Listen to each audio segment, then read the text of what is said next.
Alrighty, welcome back. We're about to jump into creating a cool dice roller. And if there's some interest in this, I will also do a tutorial on creating the character. First off, we're going to jump into just creating a dice rolling mechanism that gives us really random numbers.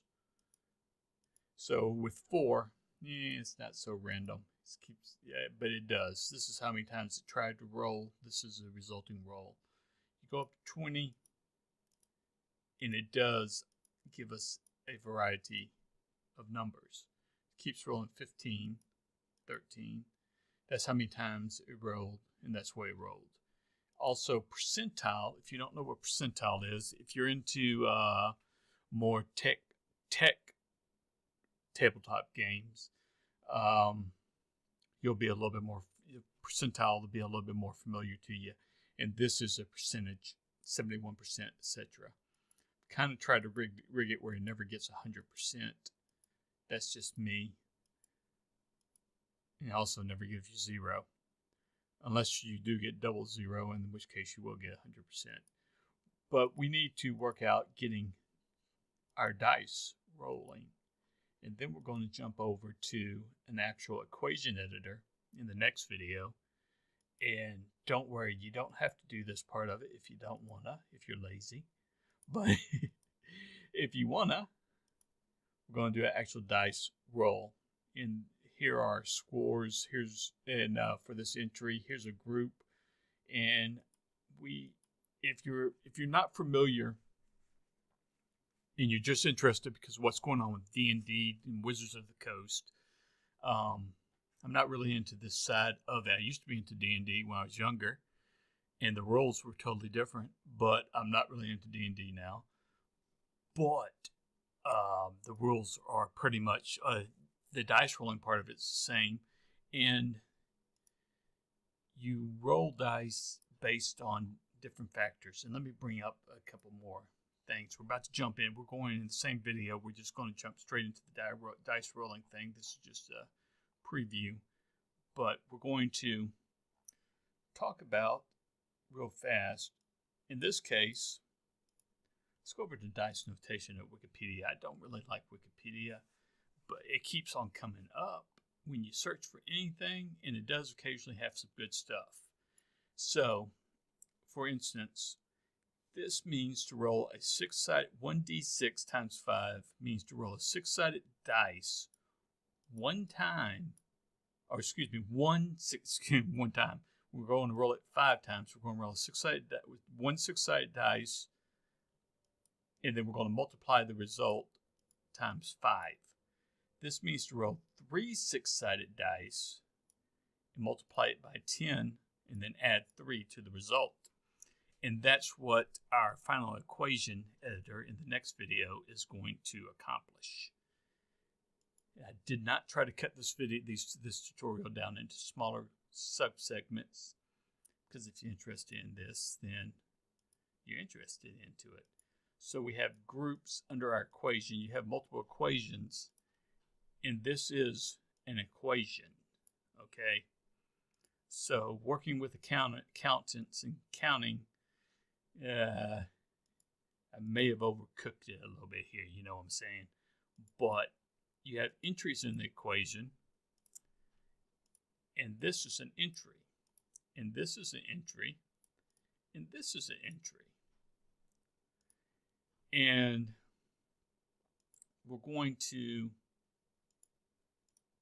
do something with with our groups. So group 0 is the first group we don't care about. I mean, it's going to be the value that all groups following do something with. So you can set this group to anything you want, and it does nothing. Group 1, let's say we multiply. So whatever the result of group 1 is, we're going to multiply group 0 to. And then we have our entries, the number of sides. So the second dice will be 8 sides. I'm going to roll it 3 times. I'm going to take the 2 greatest values. Then also we have use value for these guys. And this is just an example. If it's not making any sense, if you're new to it, don't worry about it. And I worked very hard. And see, I said multiply. So it made a very large result over here, which you do have sometimes, especially if you're doing the technology, the robots and the spaceships. Then you're going to have larger numbers. You're going to see more multiples.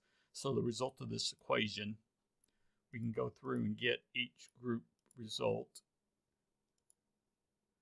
And this is actually the result of the overall group. This is the result of the equation we have selected. And this is the result of the group we have selected. And this is the result of the overall equation. Excuse me, this is the result of the entry we have it selected. That's an equation. I mean, entry we have it selected. This is the group, and this is the equation. So each equation stands alone. This is how you roll hit point, strength, all that good stuff. But I wanted to show you also where some of the books are. You can get a lot of free stuff, even from Wizard of the Coast itself, the evil Wizard of the Coast. And you will notice, if you're old like me, some of the rules have changed. But Wizard of the Coast, if you search for D&D _ basic rules _ 2018.pdf, you will get D&D basic rules version 1 from 2018. Now, of course, when I started playing, or back in the very beginning of it, before I started playing, the rules were called basic rules, and that was in the 1970s. So this is not the original basic rules. Also, when I started playing, modifiers never changed. Although you can increase your scores, your hit points, your strength, your wisdom, you can change those throughout the game. The modifier from the original score, so if you rolled originally a 10, if you set your original strength to 10, then your modifier, no matter how strong you got or how weak you got, was always 0. And if your original strength was 15, then in this case it will always be 2. But now a lot of the dungeon masters or game masters will change that throughout the game. If your strength goes up or down, then the modifier changes, which doesn't make any sense to me personally. But that's just me.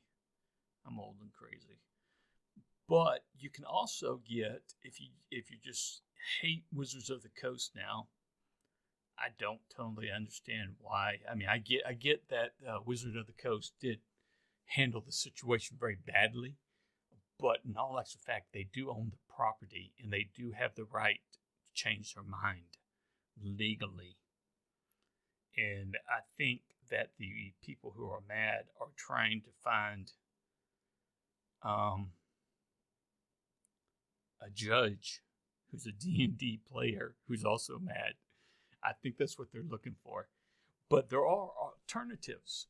And D&D doesn't really have crazy kind of copyrights. D&D only has legitimate copyrights to their version of the game. And here, for instance, is Castle and Crusades. And right now, you can go to Troll Lord Games and get that for free. Let's see here. So you go to Troll Lord Games, you go to search, and you want to search for Player's Handbook. Now you're going to have to give them your email address, and you're going to have to give them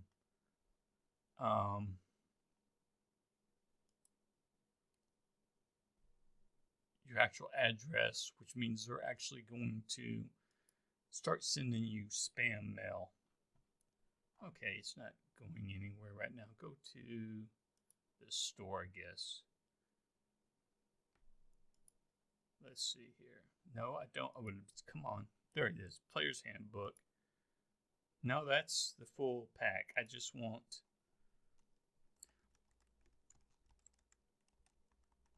trying to find this for you. And there it is. $0. It's digital free. The rules are basically D&D rules. I mean, they're more than basically D&D rules. They're slight modifications of D&D rules. And that's why I have, had the modifiers up right here. If I go over here and I search for modifiers, yeah, there we go. I want the attribute modifiers table. You'll notice that they're a little different. And that's one of the ways you really get around changing things because this is not D&D. And so for 18 to 19, it has a modifier of 3. For 18 to 19, D&D has a modifier of 4. That really makes all the difference. So, but I mean, you can't use D&D monsters. You have to use your own monsters and all that stuff. And then on top of it all, there's a whole bunch of places out there. I'm more into the gumshoe and into the detective, and maybe call it Cthulhu, the lesser god. Lovecraft said he was a lesser god. But I'm going on way too long for introduction. Maybe I will split this off into a separate video. We're about to jump into this, get our stuff. We're going to get our little... Yeah. I'm having a bad day now. We're going to get everything up and running. If you got something out of this, like and subscribe. Next video should be out in a couple minutes. All glory be to God, and I will see you in the next video.